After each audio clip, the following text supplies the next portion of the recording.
El gobierno hablaba de un dato del 10% y que, bueno, ¿qué te parece este dato? Bueno, sí, Caputo dijo que iba a estar alrededor del 10%, está ahí. Me parece un dato consistente que confirma la tendencia. Recordemos que arrancamos en diciembre con el 26%. Estamos a menos de la mitad en 3 meses.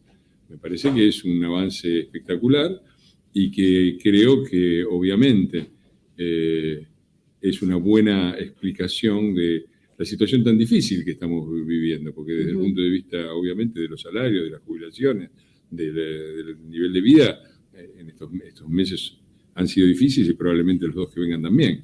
Pero si logramos derrotar a la inflación, esto va a ser un logro histórico. Los grandes avances de la pobreza en la Argentina no han sido nunca ajustes comandados desde el Estado, los famosos ajustes neoliberales, nunca. Siempre han sido ajustes por inflación, es decir, un Estado que no se ajustaba, que seguía dándole a la maquinita y después se encargaba el mercado de hacer los ajustes. Los grandes picos de inflación fueron esos, fueron con la tablita de Martínez de Oz, fue la hiperinflación primero la de Alfonsín, después la de Menem, que fue la primera vez que se llegó a niveles de pobreza cercanos al 50%. Fue el récord todavía histórico, que es de Duhalde, en el año 2002, con 42% de inflación y 2% de aumento de los salarios. Se comieron 40 puntos de salarios y jubilaciones en un año y llegamos a casi el 60% de pobreza.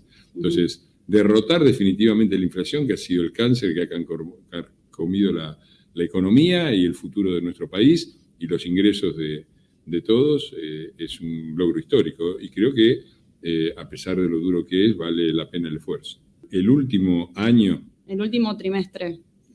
El último año, las cifras, si vos comparas diciembre del 2022 con diciembre de 2023, último año del gobierno del triunvirato, Alberto, Cristina y Massa, vos tenés unas cifras que son apabullantes con respecto al discurso de la igualdad que siempre enarbola el peronismo. Porque tenés que hubo un solo decil, o sea, un solo 10%, que aumentó sus ingresos más el 1,4%, poco, cerca pero de aumentó. 2, sí. El 10% más rico. Sí. 10% más rico.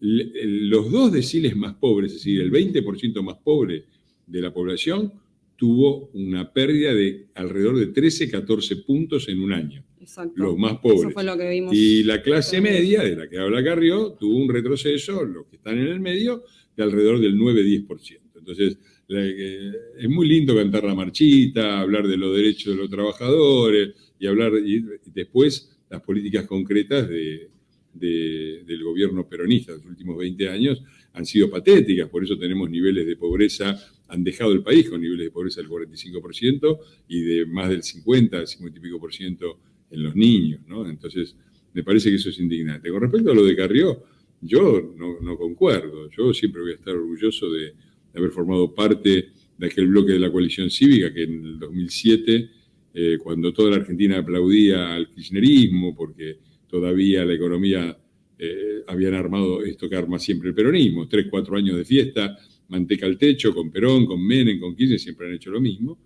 En aquel momento fuimos, creo que la posición más consistente, la que denunció a Cristina Kirchner y al kirchnerismo por sus delitos de corrupción, pero no coincido en nada en esto con Carrió. El gran ataque a la clase media ha sido lo que han hecho en estos 20 años de oportunidades inéditas para la Argentina, que toda la región ha apoyado y que nos han dejado con estos niveles de pobreza, de inflación, de indigencia, con la educación destruida, con la salud destruida. La clase media ha visto la destrucción de la educación pública y de la salud pública por parte de un gobierno que hablaba del Estado presente, ha tenido un aumento enorme de sus impuestos para pagar la salud y la educación pública y después tiene que pagar salud y educación privada porque la que tiene es de una malísima calidad. Eso ha sido un ataque. Un ataque a la clase media ha sido que le colgaran a millones de jubilados que no habían pagado aportes, de planeros.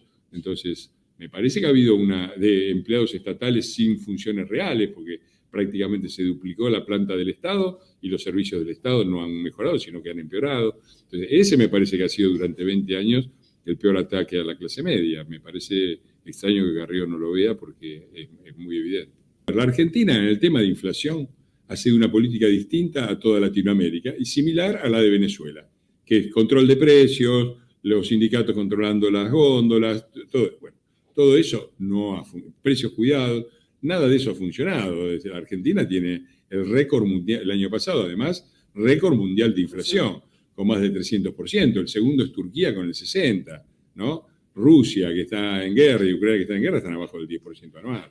Entonces, la justificación de que la guerra, que no sé qué, no funciona. Entonces, lo que han hecho los demás países es lo que hay que hacer, dejar de imprimir billetes para bancar el gasto, el déficit fiscal, reducir el déficit fiscal a cero, afrontar los esfuerzos y los sacrificios que esto significa y confiar, cosa que está sucediendo, en una reducción de la inflación que estamos verificando.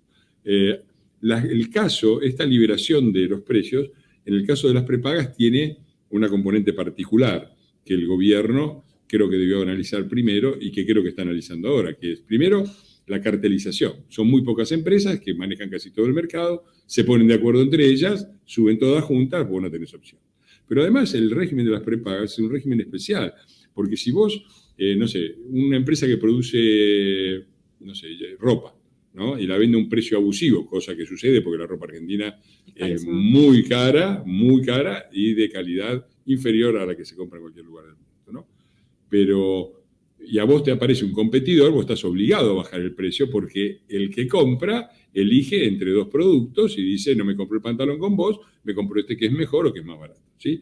En las prepagas no pasa eso, porque vos estás afiliado a una prepaga, si no te gusta el aumento, no es que la otra prepaga te recibe, sobre todo cuando tenés más de una determinada edad o una patología previa, es un mercado relativamente cautivo. Por lo tanto, la regla de puro libre mercado acá no se aplica, como no se aplica en temas como tarifas u otros, donde vos no decís, bueno, no me gusta esto, voy a agarrar, tengo una competencia, ¿no? Entonces, me parece que en eso el gobierno está corrigiendo, ya ha habido una declaración del ministro de Economía criticando los aumentos de las prepagas, y creo que eso se va a tener que revertir, porque no es pensable, realmente ha sido excesivo. Hay un tema con los laboratorios, que también tienden a la cartelización. Es un problema que acompaña a otro problema. Sí, eso lo venimos denunciando hace mucho, y lo venimos denunciando desde momentos muy complicados como fueron los de la cuarentena. Los laboratorios, y en particular el señor Sigman, tiene una influencia enorme, porque son los que han financiado los más grandes laboratorios, han financiado las campañas políticas históricas del kirchnerismo y del peronismo. Entonces tienen una influencia enorme, y yo recuerdo lo que ha pasado en la Argentina, que hemos rechazado durante plena cuarentena, cuando no había vacunas, y todo el mundo estaba desesperado por conseguir vacunas. El laboratorio Pfizer nos ofreció 13 millones de vacunas que nuestro gobierno rechazó. Y rechazó justamente para ir a acuerdos con dos amigos con los cuales hacer negocios. Uno, AstraZeneca, que era Sigma, con los cuales yo recuerdo la declaración de Alberto. Alberto dijo, vamos a producir 15 millones de vacunas, no sé qué barbaridad dijo, y vamos a vacunar toda Argentina y toda Latinoamérica, y qué sé yo. Después AstraZeneca tuvo problemas para producirse, ¿eh? Y nos quedamos en Pampa y la Vía. Fueron corriendo a otro amigo, Putin, a comprar la Sputnik. Compraron y aplicaron una vacuna que estaba retrasada con respecto a todas las demás en sus testeos, que no tenía la tercera fase que las demás tenían. Vacunaron irresponsablemente con esto, y después no aparecía la segunda dosis. Entonces, y todo eso se hizo justamente porque los laboratorios son un gran negocio. Eso lo denunció Bullrich. Tiene una denuncia del señor Alberto Fernández, que se sintió ofendido en su honor que no tuvo en consideración cuando armó la festichola de Olivos, por ejemplo, ni cuando hizo los negocios que hizo con los seguros ahora, pero le hizo una demanda, yo fui testigo a favor de Bullrich, obviamente, demanda de millones de pesos por afectar su buen nombre y honor. Pero Bullrich consiguió que el gobierno tuviera que dar atrás en su decisión y terminara aceptando las Pfizer, que era y sigue siendo una de las vacunas que sí tienen, dentro de lo que se ha podido hacer en la urgencia de la pandemia, una certificación. Así que sí, desde luego que uno de los problemas que tenemos son los laboratorios. Nuestro gobierno, hablo del gobierno de Cambiemos, es una cosa muy importante. ¿Por qué? Porque antes el esquema era todas las dependencias del Estado contrataban independientemente con los laboratorios que se cartelizaban, ponían un precio y después uno agarraba PAMI, el otro agarraba los hospitales. Nosotros dimos vuelta a esa situación. Dijimos que haya una sola oficina del Estado que haga las contrataciones y que los laboratorios mantengan la competencia entre ellos, y se hizo por licitación. Eso tiene que volver a ser la regla, porque es la forma que tiene el Estado, que desde el punto de vista financiero somos todos, de comprar medicamentos para lo que lo necesitan, los hospitales, el PAMI, etc. Cuando vos tenés una economía cerrada, si vos ves los líderes de la inflación en Argentina, son esos sectores donde prácticamente la importación está cerrada. Textiles es uno de los, electrónicos es otro. Eso siempre se hace de boquilla en defensa del trabajo argentino. La verdad es que el trabajo argentino en el sector privado hace 10 años que no crece, de manera que no parece ser la mejor receta. Lo que sí asegura son las ganancias de los empresarios que, como se dice muy bien, cazan en el zoológico. En el PRO votamos en contra de la quita de ganancias en plena campaña electoral, y eso quizás nos haya perjudicado, porque una parte de la base electoral del PRO formaba parte de eso, pero forma parte de un criterio básico. Nosotros estamos a favor de la reducción de impuestos, pero en realidad se dice mal, no es el impuesto a la ganancia, es el impuesto a los ingresos. Porque si no, después viene esta discusión abstracta, el salario no es ganancia, bla, bla, bla. Ahora vos vas a todos los países. Yo le pido a los oyentes que hagan una lista de los países en los cuales ellos les gustaría vivir, o les gustaría que la economía argentina se pareciera, ¿no? Probablemente países europeos, Norteamérica, Japón, no sé. En todos, los trabajadores que ganan más pagan una parte de su salario, lo aportan a los impuestos. Por supuesto hay que sacar otros impuestos absurdos, hay impuesto al cheque, hay miles de impuestos que traban el trabajo y la producción, pero el impuesto a los ingresos es un impuesto razonable en la medida que se aplique bien. También el otro problema que tenías era que vos pasabas un cierto límite y te cobraban el 35%. Y entonces te convenía lo mismo, o el que pasaba por poquito que el que... No, el que pasaba por poquito perdía plata, le convenía ganar menos para no pagar el 35%, una locura, ¿no? Entonces todo eso tiene que ser corregido. Creo que el proyecto contempla esto, tiene que ser una cosa progresiva y tiene que tener un límite relativamente alto con respecto al salario mínimo que empieza a pagar ganancias, pero es razonable que los ingresos paguen ganancias porque es uno de los impuestos menos regresivos. Hay que bajar otros, hay que bajar ingresos brutos, que es una locura, hay que bajar el IVA, que también es muy alto. Y sumamente regresivo. Porque esos son y la inflación. Regresivos. Y la inflación, es un impuesto que no tiene el nombre de impuesto, pero... Exactamente, se llama señoriaje en términos técnicos de economía, pero está claro que la inflación es un impuesto que se aplica a todos los que tienen activos en la moneda nacional, y que no pueden defenderse porque no tienen la capacidad financiera, y que son principalmente los jubilados, los asalariados, los trabajadores.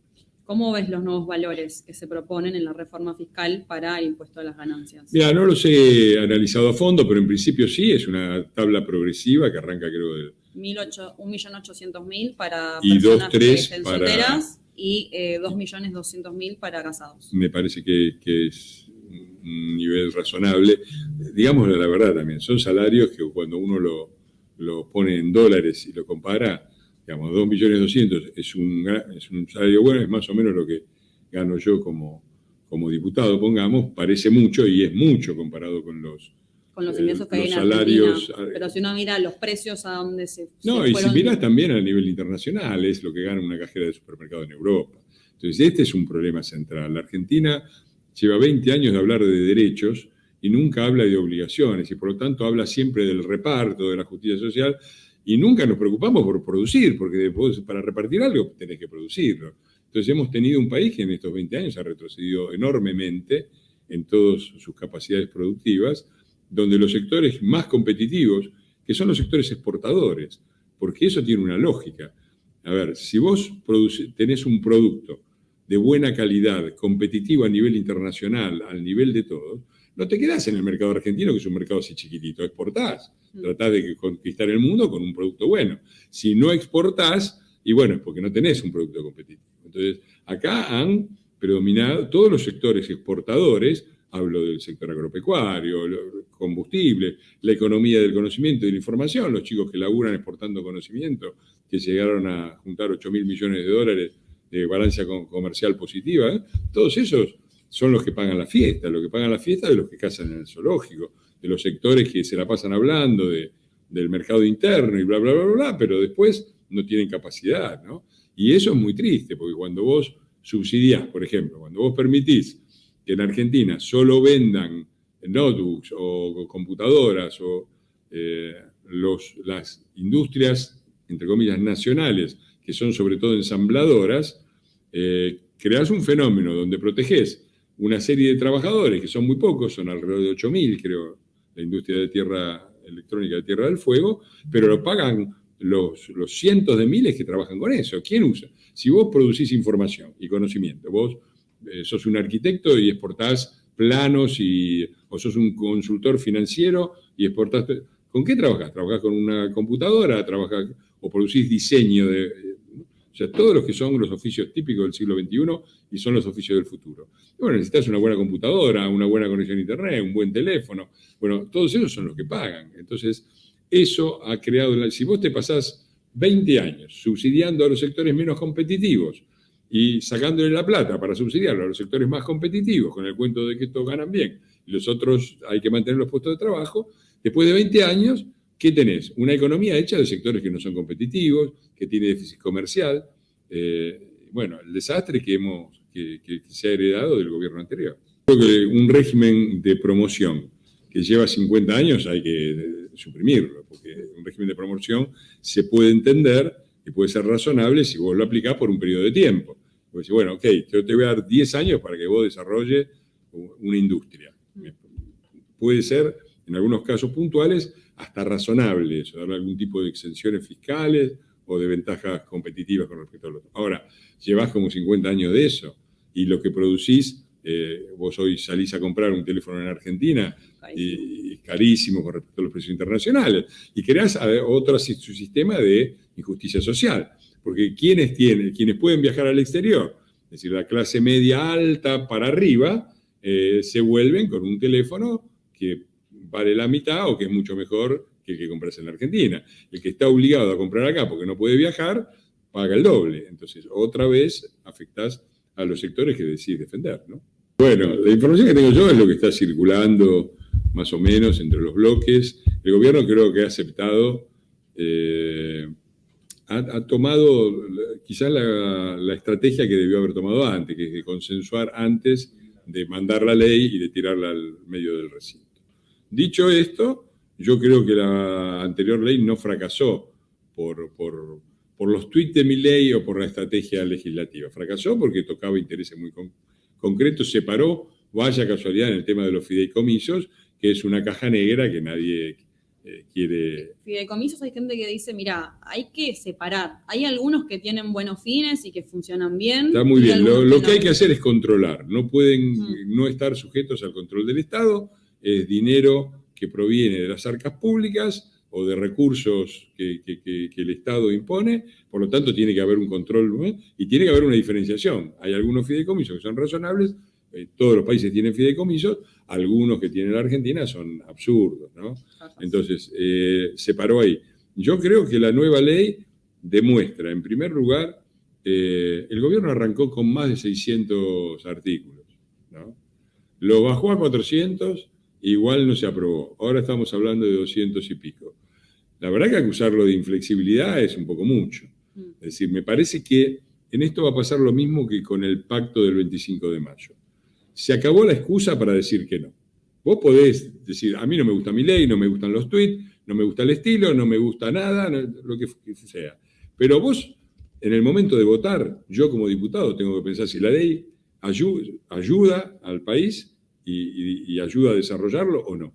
Y eso es lo que tiene que ver. Yo podría exhibir una larga lista de tweets insultantes de Javier contra mí que han sido públicos, ¿no? Pero, eso no puede condicionarme a mí como diputado. Entonces, si yo voy a votar a favor, estoy a favor. Y si voto en contra, hacete cargo que votás en contra de la ley. Porque no es los diputados no votamos a favor o en contra del gobierno. Votamos a favor o en contra de la ley. Entonces, Y lo mismo con el pacto. Me parece que los 10 puntos que planteó Milei sobre el pacto del 25 de mayo son 10 puntos absolutamente necesarios, que es más o menos lo que se hace en todos los países a los que le va razonablemente bien. Lo que hizo Latinoamérica, ya no estamos hablando de Finlandia, no estamos hablando de la Unión Europea, de Estados Unidos, de Canadá, estamos hablando de lo que hicieron los vecinos, que tienen inflación por debajo del 10%. Entonces, si queremos ir a un modelo económico diferente, bueno, los 10 puntos hay que firmar, hay que aprobar la ley y hay que firmar. Y el que no, el que está en contra, tiene todo el derecho, para eso está la democracia, pero que no se escude en los modales de Milei o en los tuits de Milei o en la estrategia parlamentaria. Que diga que está en contra y por qué. Eso es una exigencia que debería plantear la ciudadanía. Yo creo que sí, y creo que sería una enorme irresponsabilidad en una situación económica que está mejorando, porque la macroeconomía está mejorando, ¿no? Yo sé que la microeconomía, el bolsillo, por decirlo así, está pasando por momentos difíciles. Pero también es cierto que veníamos de una posibilidad muy cercana de caer en la hiperinflación. Y que además veníamos, esto creo que se habla poco, por eso lo voy a decir, cuando dicen 10.000 millones de dólares negativas la reserva del Banco Central, la gente dice, bueno, es un número que no es un número. Eso quiere decir, ¿dónde están los dólares que depositó la gente en el sistema financiero argentino en los bancos? Forman parte de la reserva del Banco Central. Eso quiere decir que vos formás parte de una bolsa de dinero, de dólares, de las cuales está en déficit 10.000 millones de dólares. Si eso se cae o se termina siendo insustentable, ¿quién crees que lo va a pagar? Porque ya pasamos por ahí. Ya pasamos por el que puso dólares, va a recibir dólares, dijo Duhalde, y después le dio pesos al precio que le pareció. Es decir, esos 10.000 millones de dólares eran los ahorros de los argentinos y estábamos cerca de una nueva especificación. Eso también se evitó. Yo creo que la gente está teniendo paciencia porque ha entendido que cuando se habla de la macroeconomía no se habla de números abstractos, ¿no? Esa cosa de, bueno, esos tecnócratas, a mí no me importa la balanza comercial, me importa tu bolsillo. Bueno, claro. La gente ha entendido que si la balanza comercial da negativa y perdemos dólares, a la larga te van a especificar los dólares. Y si vos... te va a afectar el bolsillo. Claro. Y si tenemos déficit fiscal y el gobierno se la pasa dándole a la maquinita, eso va a ser inflación y eso te va a ir a tu bolsillo. Entonces, tus ahorros y tus ingresos están condicionados por la macroeconomía. Bueno, la mala noticia, ya la sabíamos, lo dijo Milei en campaña, vamos a pasar meses difíciles. La buena noticia es que está funcionando. La inflación ha bajado de diciembre ahora prácticamente a la mitad, sigue bajando, a pesar de que es un mes complicado, porque hubo que corregir también tarifas, todos los precios fijos fueron corregidos, la inflación en alimentos, no tengo el dato, pero bajó mucho más, y eso es muy indicativo de la tendencia de la economía. Porque además de dejar una inflación muy alta, el gobierno anterior imprimió más para la campaña de masa que durante el año de la cuarentena. Estos muchachos que se preocupan tanto del pueblo y de no sé qué, y ahora están reivindicando la política sanitaria desastrosa que tuvieron, imprimieron durante la cuarentena, como hicieron todos los gobiernos, una determinada cifra, pero imprimieron más para el último año para bancar la campaña electoral de Massa.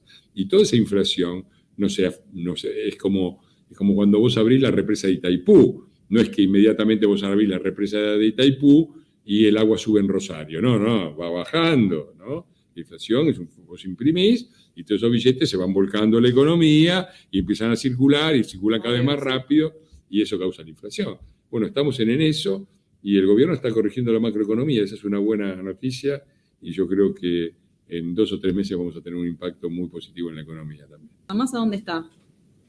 Bueno, es una buena pregunta. A ver, está escondido. Bueno, para empezar, está trabajando para un fondo buitre, Greylock, ¿no? De lo que ellos llaman un fondo buitre, un fondo de inversiones, ¿no? Es muy gracioso que este señor, que fue el candidato de estos que acusan al actual gobierno de vender la patria, el candidato de ellos y candidato de la CGT, apoyado públicamente, fue al edificio, sacaron fotos de él, Moyano, todos apoyándolo, esté trabajando ahora para Greylock, ¿no? Eso describe el nivel de hipocresía y de cinismo de esta gente. Con respecto al paro, bueno, es récord, batieron todos los récords, ya sabemos cómo es esto. La CGT ya no representa a los trabajadores. A mí me causa gracia siempre lo que decía Moyano, que quería que hubiera un trabajador como presidente de los argentinos. Cada vez que lo decía, yo decía, yo estoy de acuerdo, me gustaría que hubiera un trabajador como secretario general de la CGT, porque ni Moyano, ni Daer, ni todos esos impresentables son trabajadores, son empresarios truchos que le dan los trabajos como Moyano, que le daba toda la alimentación y todo lo que hacía el sindicato a una empresa de la esposa. Bueno, entonces, la CGT ya no representa nada, ya no representa a los trabajadores, representa a estos dirigentes corruptos, que en una época, muchos de los que ahora los aplauden, los llamaban la burocracia sindical, y decían que había que terminar con ellas, una especie de oligarquía sindical, de gente que hace más de 30 años que está al frente de los mismos sindicatos, que se pasan los sindicatos de padres a hijos, como Moyano con Pablito Moyano, es decir, algo más de casta y de oligarquía y de régimen feudal, que eso no hay, que se hereden sindicatos es otra originalidad que el peronismo ha impuesto a la Argentina, y representan también al peronismo, ¿no? Como interés corporativo, como lo que en realidad es el peronismo, un gran sistema de acumulación de poder y de negocios y de impunidad. Me parece que no les fue bien con el paro anterior, no les va a ir bien con este paro, y lo único que van a hacer evidente es que el club del helicóptero sigue funcionando, sigue teniendo los mismos ramales. Lo que pasa es que afortunadamente creo que la gente sacó la cuenta, ya le sacó la ficha y no les cree más. Me olvidé decir algo con respecto a lo anterior, este giro de la CGT, ¿no? Que un día se sienta a dialogar con el gobierno y salen declarando off the record y públicamente que fue una buena reunión y que el otro día te manda un paro general. Demuestra lo que yo te venía diciendo antes con el pacto y con respecto a la ley, que el problema no está en los modos de mi ley, ni en que nos llama a dialogar, el problema está en que toca intereses corporativos. Entonces, gente se sentó ahí, deben haber tomado mate, habrán hecho unos chistes, qué sé yo, salieron todos contentos, y al otro día dijeron, bueno, muchachos, la plata de las obras sociales y todo, y van en contra, y van en contra, y van en contra, y van en defensa de la vuelta del peronismo, que es el que le garantiza el negocio, ¿no?